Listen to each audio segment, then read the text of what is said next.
I'm gonna make no-bake s'mores bars. I am all about no-bake recipes these days. This is just a super easy thing you can whip up with whatever you've got in your pantry. So I'm gonna start by melting some butter, about half a stick, and I've got a bag of mini marshmallows, and I'm gonna add about 2/3 of the bag to the pot, and I'll save the rest to decorate the top of the bars. And I'll just stir it around and start the melting process. You wanna see in there, Paige? Aw, marshmallows. Okay, I'm gonna let those melt. And I've got some graham crackers, and I'm gonna break them into pieces. Okay, this mixture is almost completely melted. It's so funny when I think about the recipes that I'm making right now, because when we started quarantining together, I was getting my pantry organized and my fridge and freezer and planning meals and figuring out what I could make. And now I'm like, I don't want to turn on the oven. I don't want to cook something all day. So I've got semi-sweet chocolate chips, and I'm gonna add basically the whole container, which is a 12-ounce bag. So you wind up with this kind of marshmallowy, chocolatey butter mixture. And what could possibly be wrong with that? So now I have this big mixture of marshmallow and semi-sweet chocolate. So I'm gonna add half of these graham cracker chunks. And this is such a sweet, sweet mixture. So I'm gonna sprinkle in some salt. I mean, I will never argue with the combination of chocolate and salt, especially if some graham crackers are thrown in there. So I have a 9-by-9-inch square pan, and I draped 2 pieces of wax paper so they kind of hang over, and that helps get the bars out when you're finished. I just sprayed it with nonstick spray, and then this bizarre mixture just comes right out. And you just want to spread it out to the edges of the pan. Trust me, this is a miracle. So now I'm gonna sprinkle the rest of the graham cracker crumbs over. So then you have some that are part of the chocolate mixture and some that are just kind of sticking up. And you wanna break them up just a little bit more, and you get these beautiful kind of shards of graham crackers sticking up. And then more marshmallows. I think that looks good. The candies, I'm glad we have some left after Alex completely went to town on these, my goodness. And then I've got rainbow sprinkles just to put a little happy spin on it. I think every dessert we make during quarantine should have sprinkles. Okay, Paigey, look at this. So now all you need is just a little bit of patience. I'm gonna let this set completely, and then we'll cut them into squares. Okay, so look at the bars, guys. Now, one of my 2 brilliant daughters, Paige, suggested that since there are marshmallows on top, we could torch them. Okay, ready? The thing is with marshmallows, it's kind of fun to burn them, right? Just like you're around a campfire. Okay, so this is why you have it on wax paper. Look at that. Look, guys, look. Look at the little chunks of graham cracker in there. Oh. And the marshmallows sticking up. Okay, give me 5 seconds. I'm gonna get the rest of these on the board. Last one. What a cute little board full of treats. Well, what do you know? Alex is here. Alex is my sweets loving child. I kind of want one with more chocolate on it. Oh my gosh. I'll take this one. Oh. Cheers. Cheers, Alex. I'm glad you're home. I went in this. It's rich. They're very rich. So I started with a confetti cake mix, and I added a cup of water, 3 eggs, half a cup of vegetable oil. I can't see anymore, it's really bad. And then I juiced enough clementines to get about 1/4 cup of juice. And I'm just gonna use half of the juice in the cake mix, and I'm gonna save the other half for the frosting. And then the zest from the clementines. And then I will just whisk all this together and try not to eat the batter because I know it's going to be really tasty. So I have 2 round cake pans, and I'm going to pour half of the batter in each pan. I really love cake mix based cakes these days. There might have been a time in my life when I wouldn't say I judged the use of cake mixes, but I kind of thought they were a little bit of a cop-out at one time in my life. Not anymore. I think they're wonderful, and especially if you doctor them up with sort of elevated ingredients. Enter the Clementines. I think they can be really, really special. Okay, let's go to the oven, Alex. How long are we baking? We be baking the cakes at 350 degrees for 30 to 35 minutes.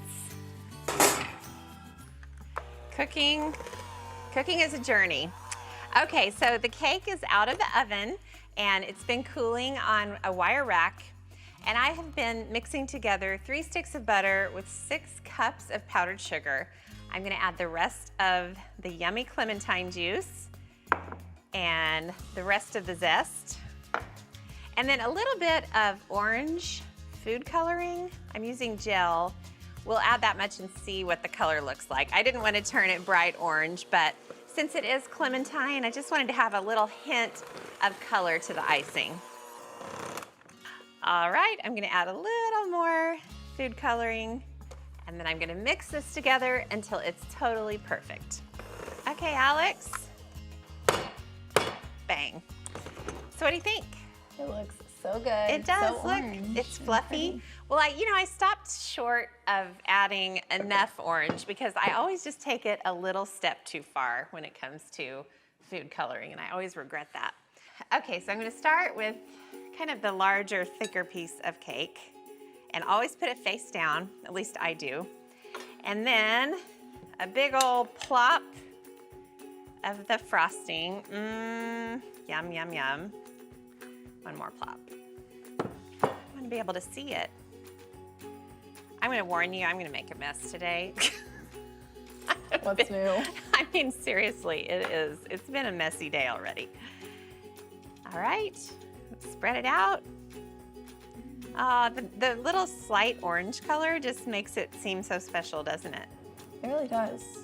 Okay, so now the second. And then I like to kind of go around and smush the sides in a little bit.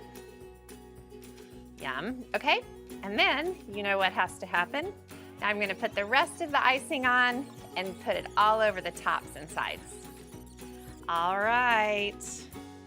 I am not a professional cake decorator, but I sure care about the flavor of the cake, and this is going to be so good. So the cake itself has sprinkles in it, so I'm gonna actually cover the top with sprinkles because sprinkles make people happy. Don't you think, Alex? Mm-hmm. I love sprinkles. This is my favorite kind too. Okay, actually I'm gonna go a little heavier. Why not? And then, so people know exactly what kind of cake you just made, I'm gonna arrange little clementines. I cut little circles, and then you just kind of let them curl them here and there on top of the cake. You can sort of concentrate them on the center. Aww, So cute. so adorable. I'm adding chocolate chips to a double boiler, which is nothing more than a heat-proof glass bowl over a pan of simmering water. And then I'm gonna pour in sweetened condensed milk. This is already heating up, and this is just a good way to heat up any kind of chocolate mixture without burning the chocolate.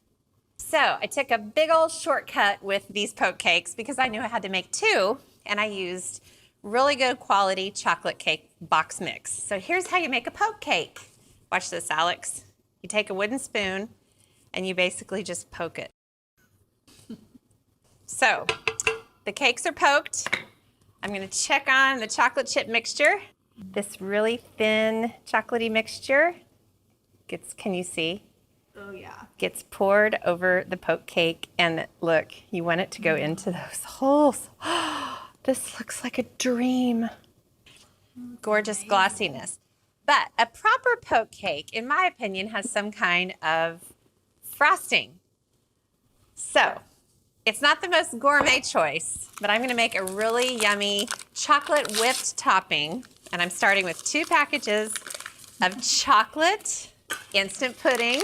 And then to the pudding, I'll add some unsweetened cocoa powder. Trust me on this, it's so exciting. So this is instant pudding. And the glory of instant pudding is you just add milk, whisk it together, and then this is actually gonna thicken up into a luscious chocolate pudding. And I am gonna break out the non-dairy whipped topping. I softened it overnight in the fridge, and the great thing about this stuff is it's so easy. You don't have to whip cream and sugar. Get in here. Look. Oh, baby. So I will take half of this and you just smear this chocolate topping all over. All right, chocolate overload poke cakes. My brother Mike's been on the ranch today. We've had such a fun time. We've all had lunch and now the kids have taken Mike fishing. They absolutely love spending time with them. I'm just headed over to the house to pick up Mike because I think he's gonna be ready to get home. But I'm not gonna send him home empty-handed, so I put together a care package for him. Part of the care package is just leftovers from our lunch. To go with the leftovers, I also made Mike a batch of marshmallow crispy treats. He absolutely loves them, he always has. To make the treats, just melt a 1/4 cup of butter in a saucepan, then add a 10-ounce bag of large marshmallows. Add 1/4 teaspoon of salt, then stir it all around until it's all melted and combined. Take it off the heat for a second. Then to a large bowl, add 6 cups of rice cereal. Then drizzle on the melted butter marshmallow mixture, then stir it all around until it's all combined. Toward the very end, stir in a package of small marshmallows. Try to get them combined, and then each treat will have these nice little chunks of marshmallow. After that, press the whole mixture into a buttered pan. Then for a final decoration, I just sprinkled on some rainbow sprinkles. Then I just let them cool completely and set up, cut them into squares, wrapped them individually in plastic wrap, and packed them in the care package for Mike. Brownie cookies are every bit as delicious as they sound. They're a killer combination of brownies and cookies, and as much as Alex loves chocolate, she is gonna go crazy for these.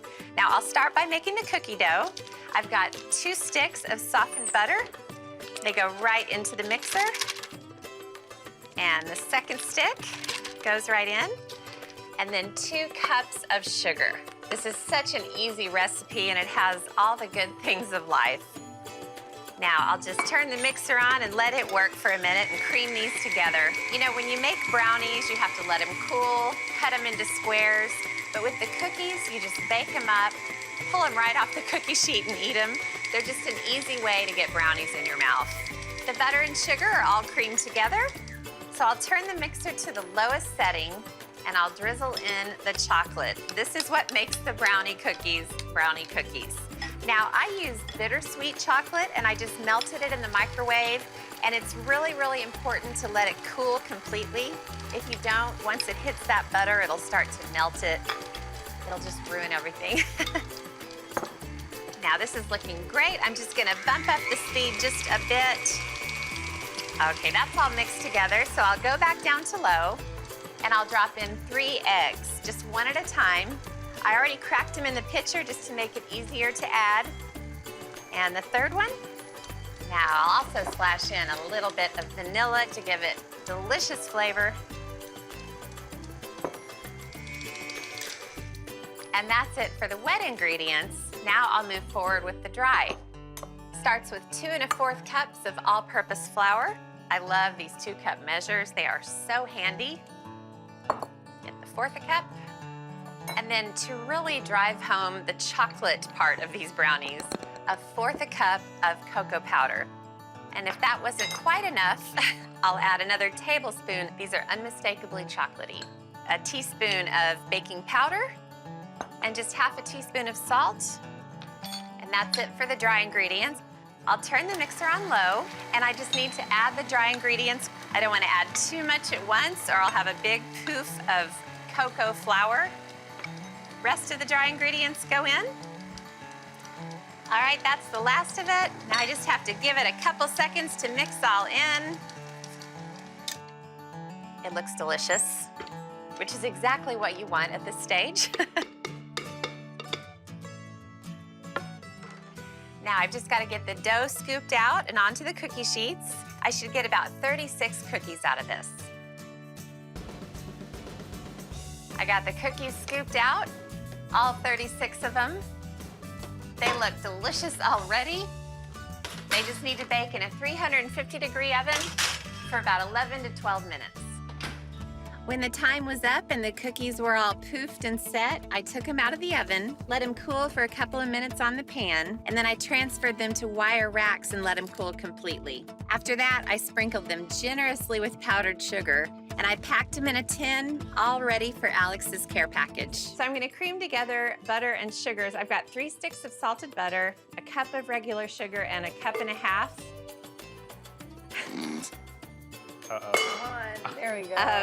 of brown sugar. And I'm gonna go ahead and let the mixer start creaming these together. Cream.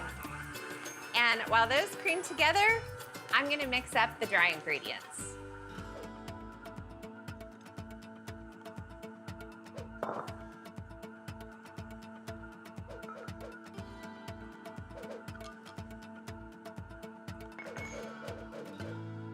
So now I'm gonna drop in 3 eggs, one at a time, boop, and let each one mix in just a little bit before you move on.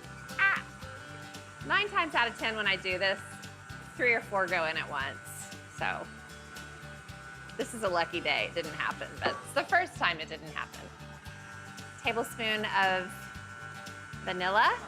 Okay, I'm gonna turn the mixer to low, and then I'm gonna use a measuring cup to slowly add the dry ingredients. This is gonna be a chocolate explosion. Okay, I'm gonna turn up the mixer and just let it really get that stuff mixed together. Oh yeah, baby. Oh my gosh.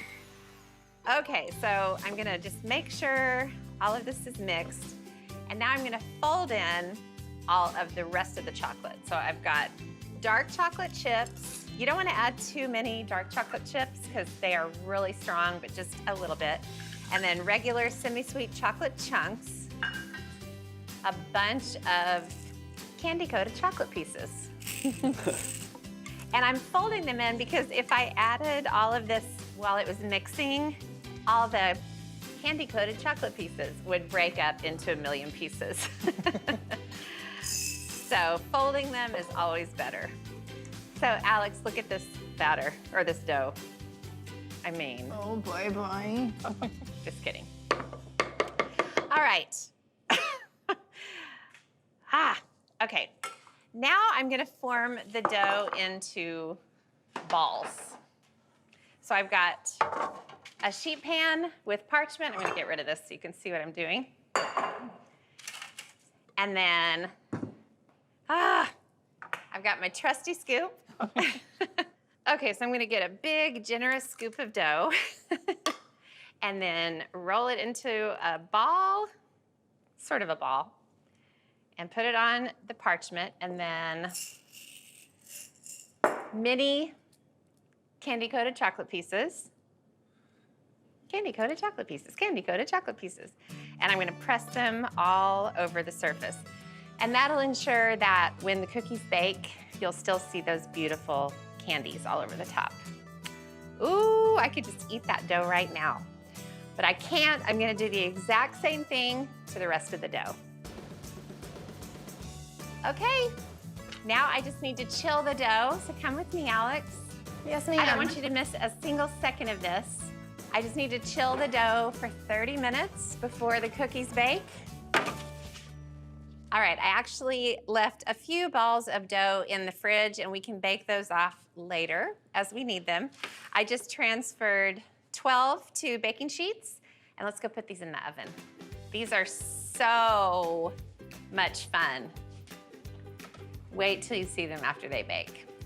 So I'm gonna put them in a 350-degree oven and they're gonna bake for just about 18 minutes. You are going to be so excited. Okay, These beautiful cookies are out of the oven. They've been cooling. Look at these. Are they gorgeous or what? They are gorgeous. And I know this is a cake stand, but I'm gonna call it a cookie stand for today. Just because I can. All right, this is what you call chocolate overload cookies, and there's a good reason for that. Come on in here. Ready? I mean, that is like chocolate heaven. I've just been grating some bittersweet chocolate. I think that's gonna be enough. And I'm gonna grind up some espresso beans. This is gonna get a little loud. I'll just grind them until they're really, really fine. Ice cream cakes are so great to have in the freezer. I make them all the time. Sometimes I do round layers of cake. Sometimes I do square. It's so much fun because you can kind of take whatever angle you want. Tiramisu happens to be my favorite dessert, so I knew that would be a no-brainer. So I'm adding the ground up espresso beans to the chocolate, and I'll just give that a stir. For the cake part, you can make a homemade sponge cake, or you can take a nice shortcut and use a store-bought frozen pound cake. So I'm gonna cut this into 4 slices. I cut it into half first, and that'll make it easier to cut the other 2. Okay, sliced them into 4 slices. Now I'm gonna build this into a frozen tiramisu cake. Trust me, magic is about to happen. I'll put the first slice into a loaf pan lined with overhanging plastic wrap. Drizzle over 2 tablespoons of coffee liqueur, spoon on 2 cups of slightly softened coffee ice cream, and spread it out evenly. Then I'll sprinkle over 2 tablespoons of the chocolate espresso bean mixture, then put the next layer of cake on top, and repeat the layers. Coffee liqueur, chocolate ice cream this time. Spread it out evenly again. Grated chocolate and espresso beans, cake, liqueur, more coffee ice cream, chocolate and espresso beans, and the last layer of cake. If you get a little tear here and there, it doesn't matter. On the final layer of cake, I'm gonna drizzle a final bit of liqueur. This kitchen smells like coffee and chocolate and heaven. I tell you, coffee desserts are pretty much my favorite. Now for the top layer of ice cream, I'm gonna go with vanilla, so it'll kind of look like a little layer of whipped cream on top. I barely cleared the top of that pan. In fact, I think I'm gonna go over. I wanna get it kind of evened out. It's okay if part of the cake is showing. That's exactly what tiramisu looks like. Of course, I have to do a top layer of the chocolate espresso bean mixture. The good thing is, if you sprinkle it on thick on top, then when you wrap it in the plastic wrap, it won't disturb the ice cream too much. Okay, now I'm gonna pop this into the freezer. And let me give you the heads up on how to serve it. Lift it out using the plastic wrap, peel the wrap off, put the cake on a stand. Oh yes, it is looking quite delicious. Then simply slice it up, as thin or as thick as you want. Tiramisu in frozen ice cake form. Who's gonna say no to that? I just added a box of dark chocolate cake mix to a bowl, and I'm gonna throw everything else in there before I mix it together. Just a cup of milk and a half a cup of melted butter. Easy so far. 3 beaten eggs, and then a tablespoon of vanilla. That really kind of helps elevate any sort of store-bought cake mix. And then to give it little bits of moist chocolate throughout, a cup of chocolate chips. And that's about as complicated as this cake's gonna get. So I'm gonna stir it around. All right, I'm gonna get this cake mix into a bundt pan. Try not to make a mess in the process. Okay, now I just have to bake the cake and cool it before I decorate it. Baking first, so it's a 350-degree oven, and I'll bake the cake for 40 minutes. Then when the time's up and a toothpick comes out clean, it's done. I'll cool it in the pan for 15 minutes, then turn it out and leave it for about 25 minutes. The cake has baked and it's all cooled, so I'm gonna make a quick 2-ingredient ganache. It starts with 2/3 of a cup of chocolate chips, and I've been simmering half a cup of cream. It is just about to start bubbling. You want it to be really hot. And pour the cream over the chocolate chips. All right, now I'm gonna stir this slowly. It'll take a bit to melt. All right, look at this ganache. It is so smooth and silky. And I'm gonna spoon it over the cake and just kind of let it drip down the sides. You wanna work quickly with ganache because the longer it sits at room temperature, the more it'll start to thicken up and it becomes a little bit difficult to drizzle or pour. Look at this going over the sides of the cake. All right, now it's beautiful just as it is, but I always like to break out some sprinkles. You can do chopped nuts, you can do toffee bits, just kind of depending on who your recipient is. I've got 2 sticks of butter in the mixer with 2/3 a cup of sugar and 2/3 a cup of brown sugar. I'm gonna turn on the mixer and let it start to do the hard part. Okay, I'm gonna let that cream together for a couple minutes, and while it does, I'm gonna get started on chopping up some chocolate. Instead of using chocolate chips, I'm using big bars of baking chocolate.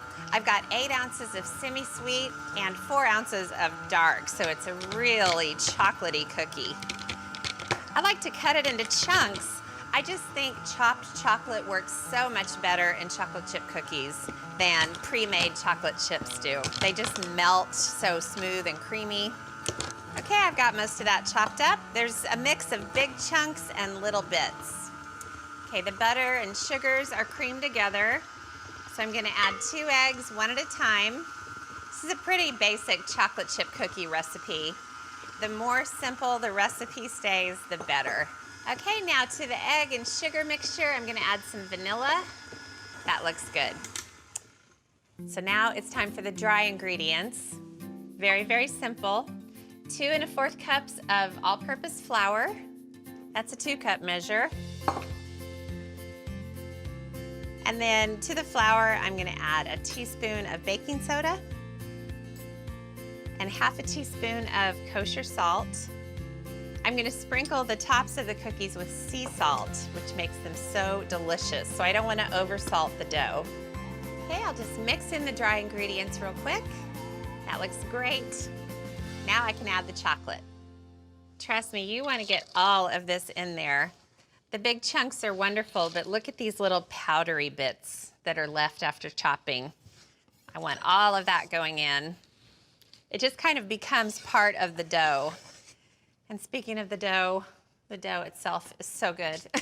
Don't even start tasting it because you won't be able to stop. Okay, I'm gonna turn this on a little bit higher speed. I'm tired, I don't feel like mixing in this chocolate by hand. Done. Now I'm gonna scoop all the dough onto baking sheets. Okay, I got them all scooped up. Now before I bake them, I always like to sprinkle a little sea salt on the top. Now I'm gonna chill these for 20 minutes before I bake them. Okay, the dough's all chilled. Now it's time to bake the cookies. These next steps are simple.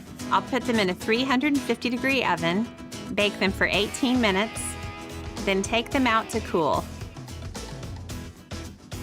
I'm ready to tackle the next item on my Thanksgiving checklist, pumpkin ginger snap cheesecake. I'm just gonna make the crust first. I've got a package of ginger snaps, and I'm gonna let the food processor grind them up. I want to get them really fine. Okay, the crumbs look perfect. Oh, I love the smell of ginger snaps. I'll add some brown sugar and some chopped pecans. I chopped them pretty fine.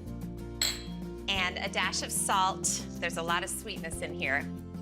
I'll just stir this together and mix it up.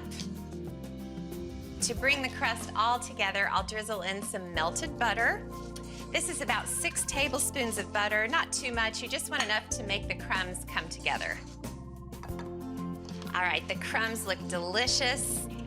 So I'll just dump them into a springform pan. And And then I'll just use my fingers to press it into the bottom of the pan. And I want to bring the crumbs up along the sides of the pan by about 1/2 inch. Before I pour the filling into the crust, I'm just going to chill it for about 30 minutes. So while the crust chills, I'm going to go whip up the delicious filling. So I'm just going to get a whole bunch of cream cheese into the mixer and beat it until it's soft, scraping the bowl once. I'll add a can of pumpkin puree and mix that in, scraping it again. Then I'll add 3 eggs one at a time. That's the first, the second, and the third. Okay, now it's in with sour cream. And next, with the mixer on low, I'm gonna add sugar, cinnamon, nutmeg, and vanilla. I'll really scrape the bowl before giving it all one final mix.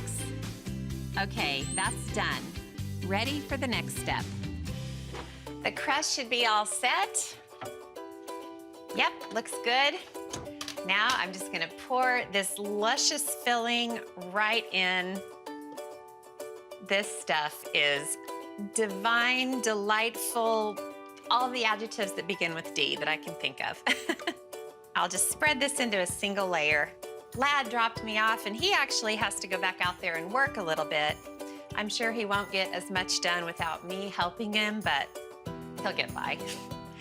All right, the cheesecake just needs to go into a 350-degree oven for about 50 minutes.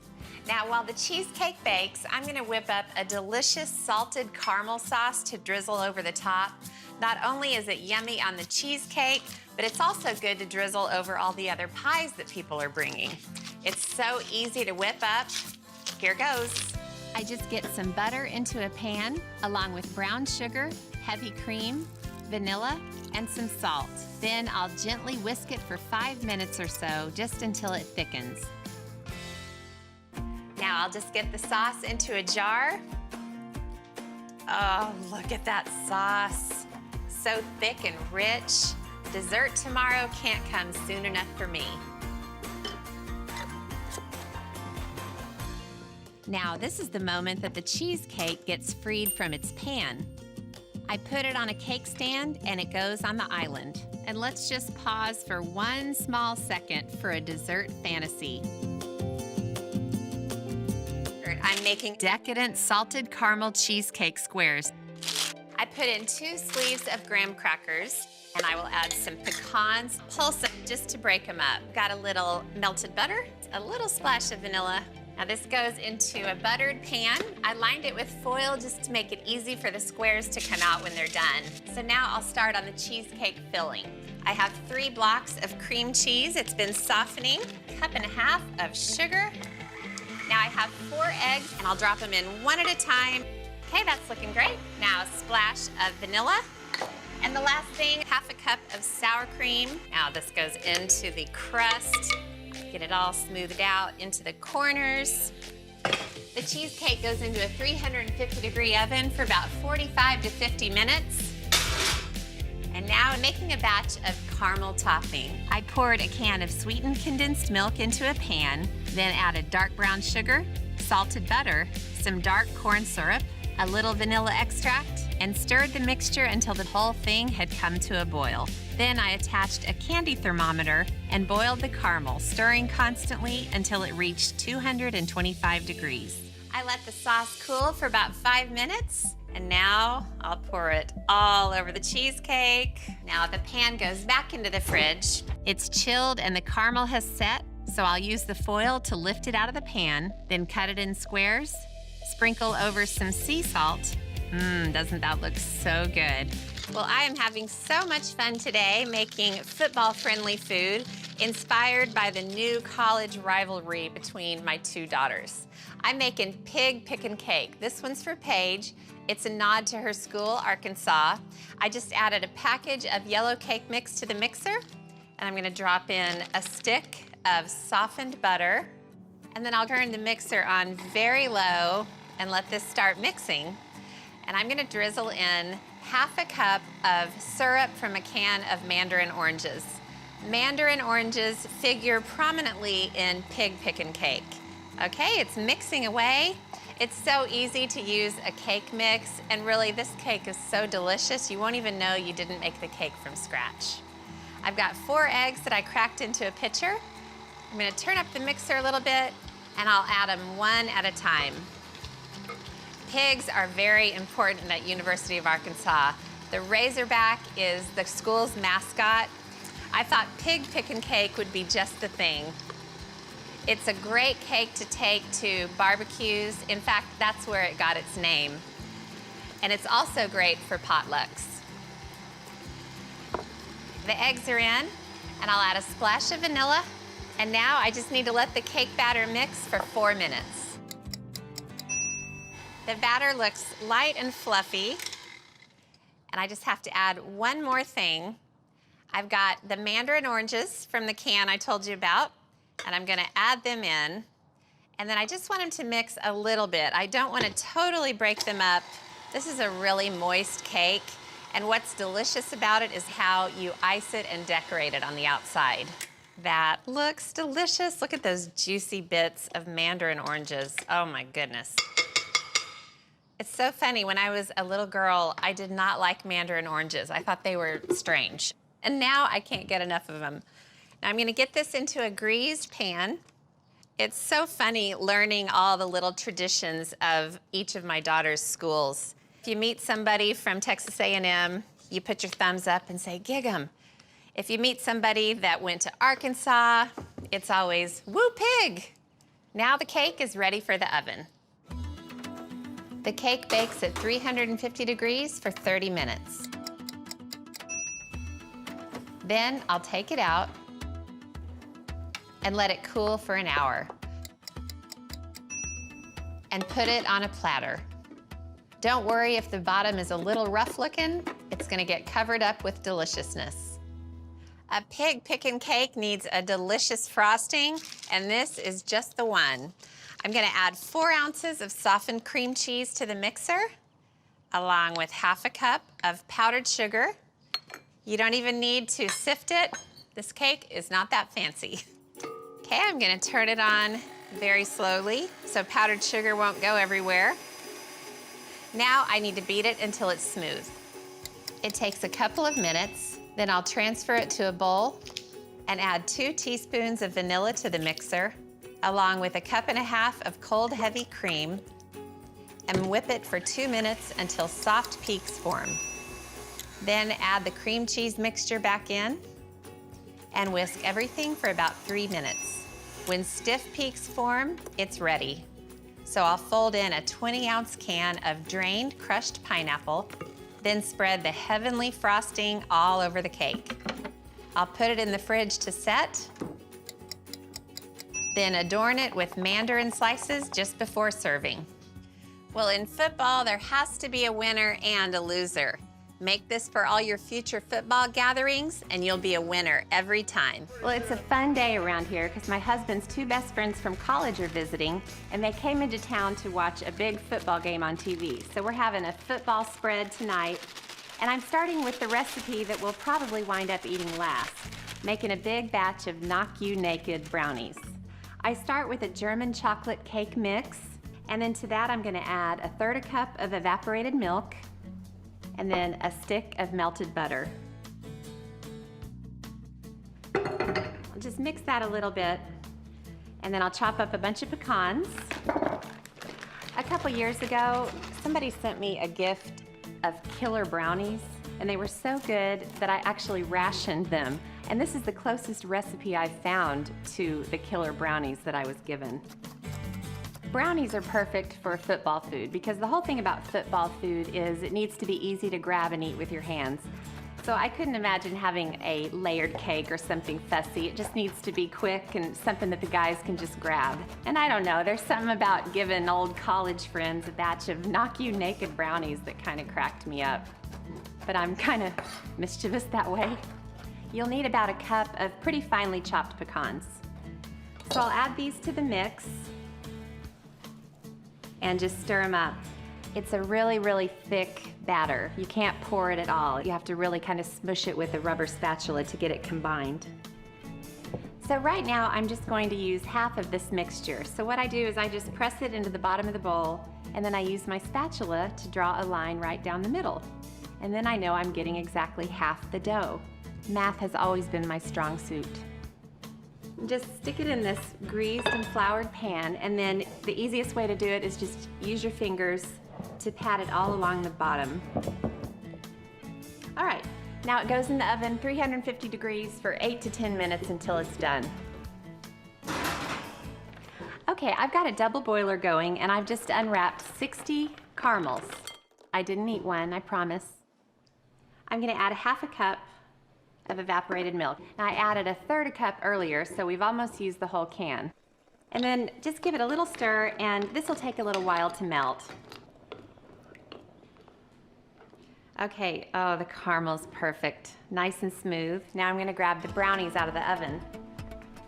These aren't actually done, they're just set. And you're not gonna believe what I'm about to do to these. Grab the melted caramel sauce, and it just goes in a layer over the first layer of brownies. Okay, now I'll just spread it out into a layer.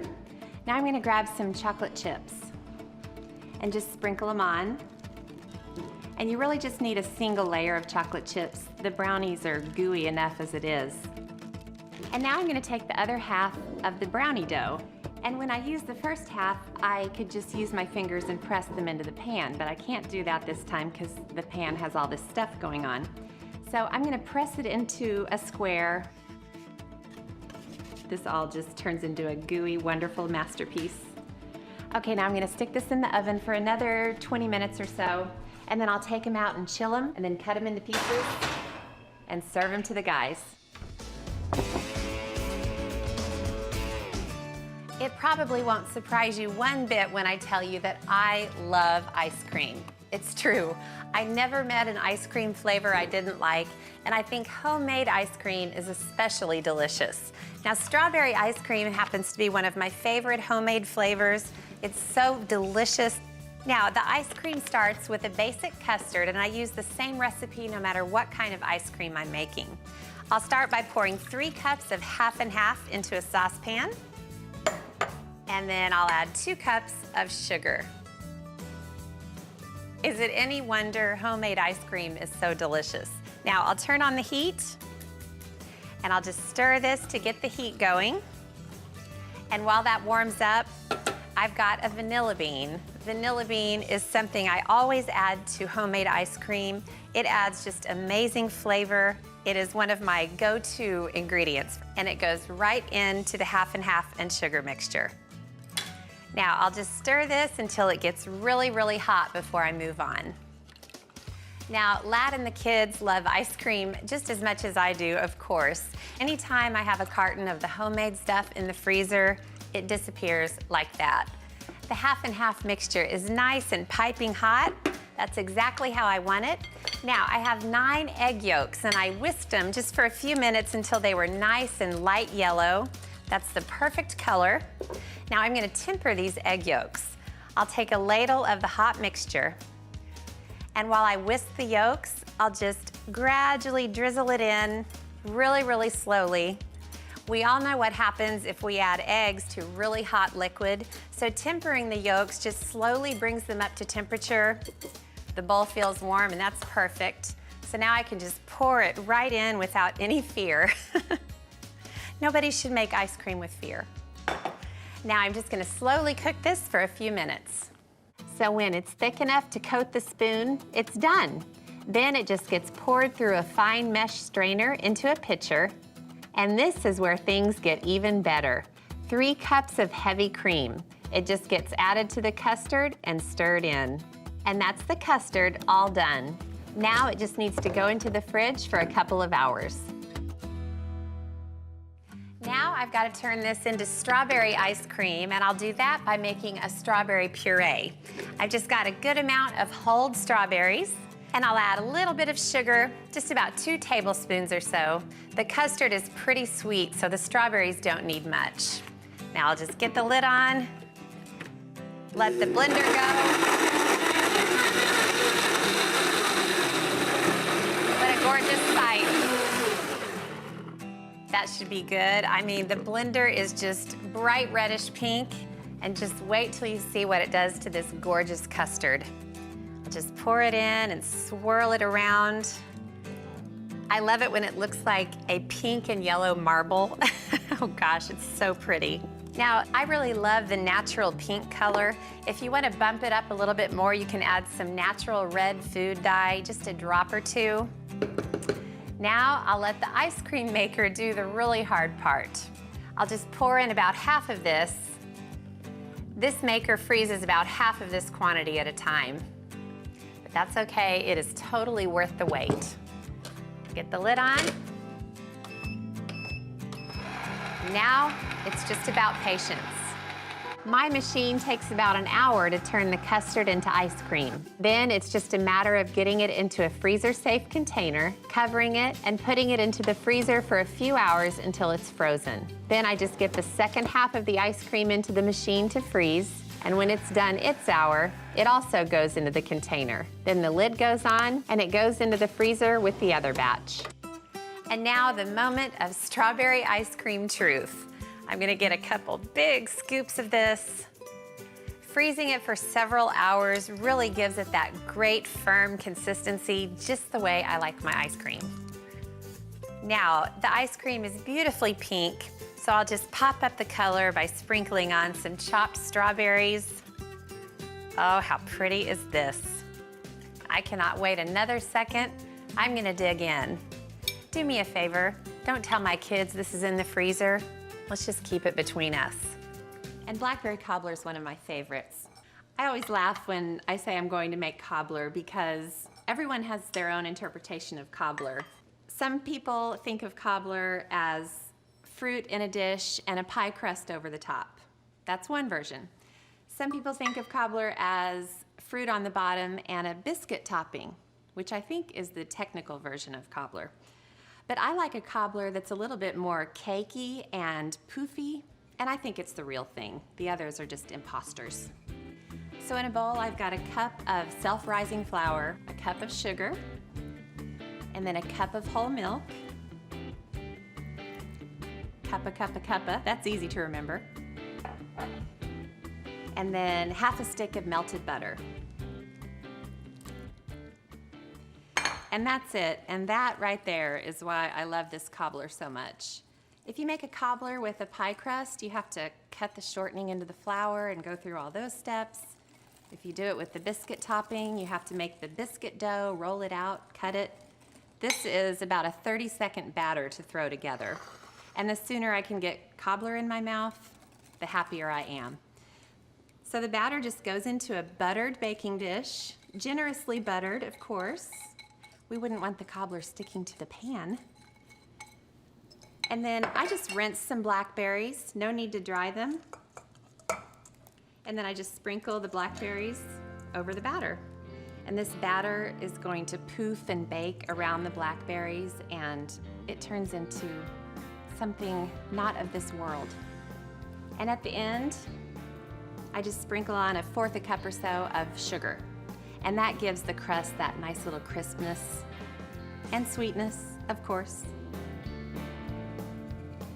And I like to serve this cobbler with freshly whipped cream or ice cream or both. Now this needs to bake for about an hour on 350 degrees. Did somebody say cobbler? Oh, yes. I know that's your favorite, Daddy.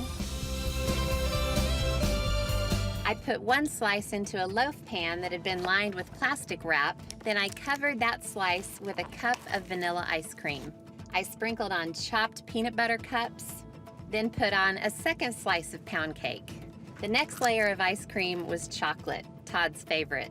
On top of that, I sprinkled some chopped chocolate candies. Then the final layer of cake goes on top, followed by a cup of chocolate chip ice cream. And for the topping, I squeezed chocolate sauce all over the top. This is the kind that hardens as soon as it hits the ice cream. Then I sprinkled on the two candies. I let it set for a few seconds, and then I loosely folded the plastic wrap over the cake. Then I put it into the freezer to harden, and I made a whole other cake. This cake is so simple to make, and I'll tell you how to serve it up. So you take the cake out of the freezer, lift it carefully out of the pan, peel back the plastic wrap, and voila, ice cream cake. Look at all those layers of deliciousness. This cake will make you very, very popular. Whether it's a small dinner or a big holiday gathering, you really can't go wrong with apple pie. Now this one has a crumb topping and it's drizzled with caramel sauce at the end, so it pretty much takes apple pie to a new level. Now I'm making the crust for the pie. I started with 3 cups of all-purpose flour. I used a 1.5 cup measure. They're so handy. And I'll add a teaspoon of ground cinnamon, half a teaspoon of ground nutmeg, and then a teaspoon of salt. This is the pie crust recipe that my friend Sylvia shared with me years and years ago. I added the spices just to give the apple pie a little bit of an edge. I got all that stirred around. Now I'll add 3/4 of a cup of cold shortening. I just cut it into squares. And then the same amount of cold butter. Now I'll just use a pastry cutter to slowly combine the dry ingredients with the shortening and butter. I got most of the big chunks of shortening and butter broken up. So now I'll add a beaten egg. I didn't overbeat it, I just barely stirred it around with a fork. Now I have a little container of ice water, and I'll just add about 5 tablespoons right over the top. Whenever you're making pie crust, it's important for the ingredients to stay really, really cold. Otherwise, everything falls apart. Now finally, a tablespoon of vinegar. The acid in the vinegar just helps the pie crust stay extra tender. Now I'll just stir it around with a spoon until it just comes together. Now I'll just break the dough in half, and then I'll put each helping into its own plastic bag. I'll just form it into a rough ball. And then after I stick it in the bag, I just flatten it slightly, and that'll make it easier to roll out later. Okay, I'll get the second one in. This pie crust is so good without the spices, but it's particularly delicious with. All right, now I'm gonna stick the pie crust into the freezer. This crust is for a future pie, and this one just needs to chill for about 20 minutes. So when the time's up, all I have to do is get the dough out of the bag and onto a floured surface and start rolling. I just keep going until it's slightly larger than the pie pan. Then I roll it around the rolling pin, lift it onto the pie pan, carefully unroll it, and press it in. Then I tear off the excess dough and tuck the edge under neatly and go around pinching the dough to crimp it. I've just been slicing a bunch of peeled apples. I've got about 6 to 7 cups of apple slices in the bowl. And now I'll add 1/2 cup of sugar. And then to make it a little bit thicker, I'll add 1/4 cup of flour. To combat all that sweetness, it needs a little salt, about 1/4 teaspoon. And then I'll slice a lemon in half, and I'll just squeeze in the juice of 1/2 of it. That is all combined. Now I'll just bring up the beautiful crust, and I'll just pile the apples right in the crust. And when I say pile, I mean pile. I don't believe in having a level apple pie. Okay, just perfect. Now, there are many delicious things about this apple pie, and this crumb topping is one of them. It's butter and flour cut together with some brown sugar, quick oats, which give fabulous texture, and a little salt, all stirred together. Okay, now the crumb topping just gets sprinkled all over the pie. Use my hands. If some of it falls onto the floor, no problem. There's plenty more where that came from. Big pile. Now I'll just use my hands to let it fall into the cracks. Oh my gosh, look at that. Gorgeous. Now the pie goes into a 375-degree oven for about an hour. Then there's another thing to add to the topping before it finishes baking. 1/2 cup of chopped pecans. Delicious. Okay, back in for 5 more minutes. Well, my house smells heavenly, and that means the pie is ready to come out of the oven. It just looks amazing. Oh, nice and golden, those crunchy nuts on top. The crust looks gorgeous. Now to finish it off and to make it caramel apple pie, I'll just crack open a jar of caramel sauce and I'll just drizzle it all over the pie. My gosh, that looks so good. I'm making blackberry cheesecake squares. Who doesn't love cheesecake? I'll start by making the cheesecake crust. I'm using a package of vanilla wafers for the cheesecake crust. A lot of times I use graham cracker crumbs, but there's just something about vanilla wafers. They're a little bit sweeter, a little bit more of a treat, and they make a delicious crust. I'm just adding about 1/2 cup of pecans. I love the flavor of the pecans and the vanilla wafers. Okay, then I'll just crush these up. Okay, that looks good. Now I'm gonna pulse the machine while I drizzle in a stick of melted butter. This will just help the crust come together. Okay, that's just right. Now I have a pan that I lined in foil and then sprayed the foil with nonstick baking spray. Now I'll just grab the crumbs and just pour them right in the pan. They smell so good. I could just grab a spoon right now and eat it as a snack. Okay, now I'll just use my hands to press it evenly all over the surface of the pan. The crust is all ready. Now I'll move on to the filling. And that's 3 8-ounce packages of cream cheese. They've been out for a little bit, so they're pretty soft. Usually when I make cheesecake, I make them in regular round spring-form pans. But for potluck, I always think that things should be in neat squares so when people go through the line, they can easily serve themselves. Okay, and then I'll add 1.5 cups of sugar, cream cheese and sugar. What a combination. Okay, and then I'll just splash in about 1.5 teaspoons of vanilla. And then I'll just whip this till it's really fluffy. So I'm gonna crack in 4 eggs. Okay, just keep going. 3rd egg. Last egg. All right, now I have a package of sour cream. I'll add 4 ounces, otherwise known as 1/2 cup. Just plop it right in there. That looks absolutely beautiful. Oh, so creamy and delicious. I get to lick the bowl, as usual. I definitely need a spatula. I don't want any of this to go to waste. Oh my goodness, who invented cheesecake? I think they should be sainted. All right, I just get all of that in there. Goodness gracious. One of the most beautiful sights in the world. Okay, I'll just spread it out so it's in a nice even layer on top. All right, now I'm just gonna bake this in a 350-degree oven for about 45 to 50 minutes. I topped the cheesecake with this beautiful blackberry topping. I'll tell you how I made it.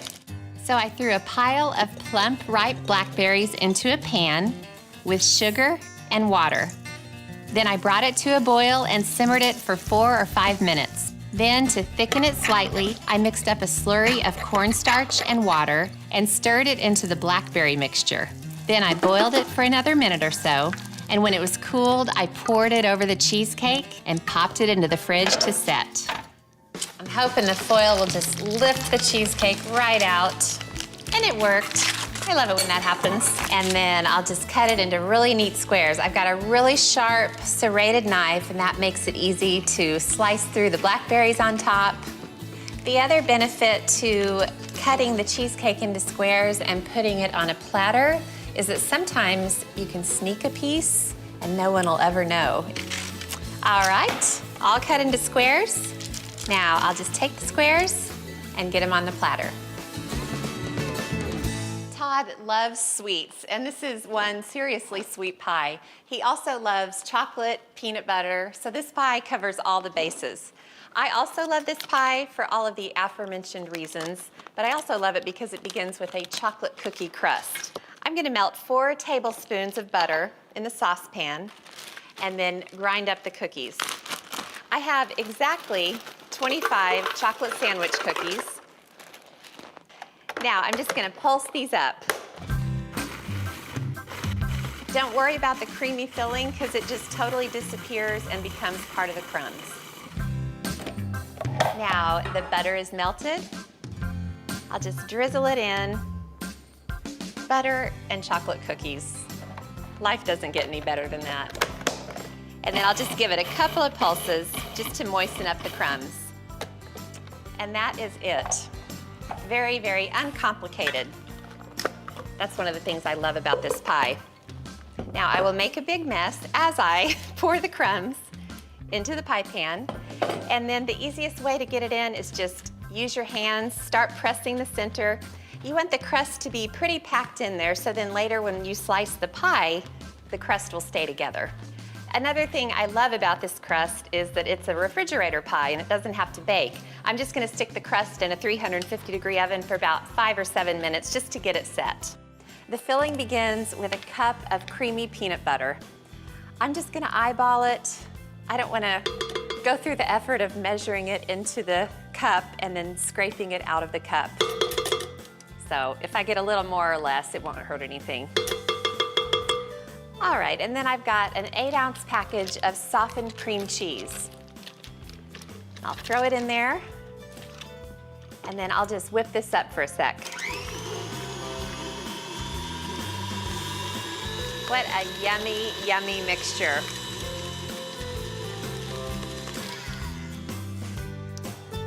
Now to this mixture, I'll add 1.25 cups of powdered sugar.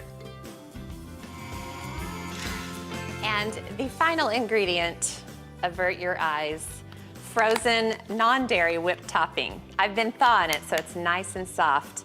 Of course, you can use regular whipped cream, but it just won't come out with the same consistency as this stuff.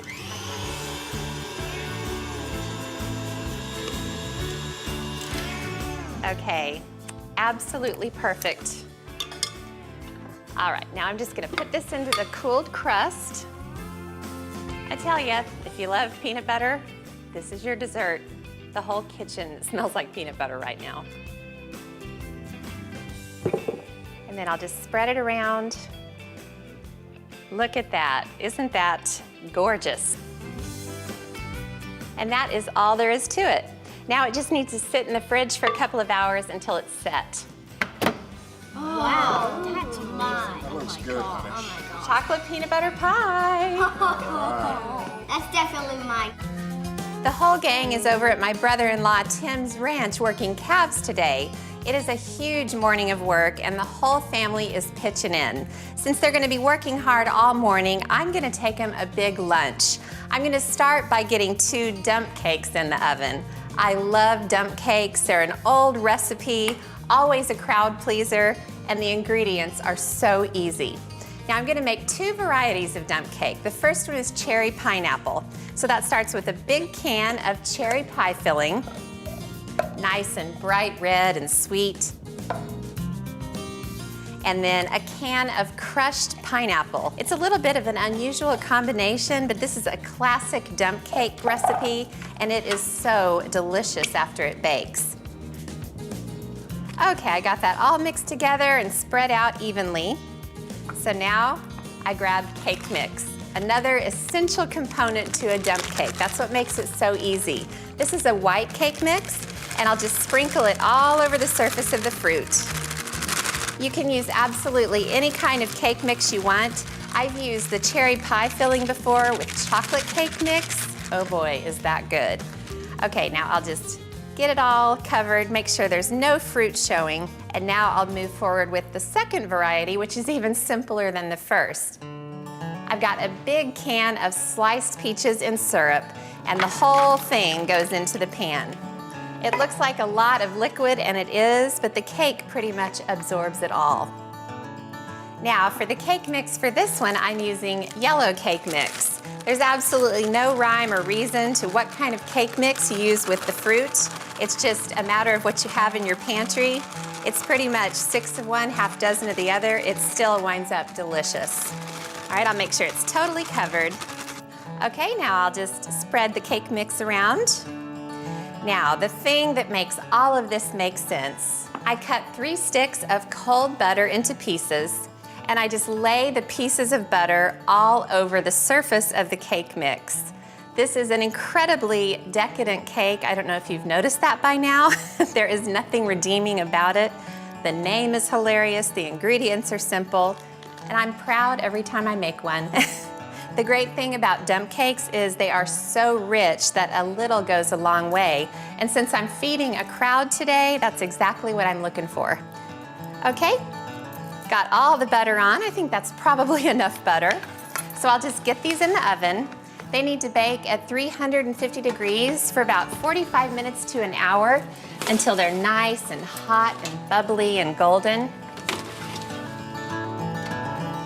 All right, guys, when you're ready for dessert, I've got dump cake, 2 different kinds. Of course, he's first in line for dessert. Todd, did you even eat any real food? Yes, sir. This is peach and this is cherry, pineapple. Amazing. And we need an adult supervision on the whipped cream. Yeah, adult supervision, you said. Alice! You cannot trust the kids with a can of whipped cream.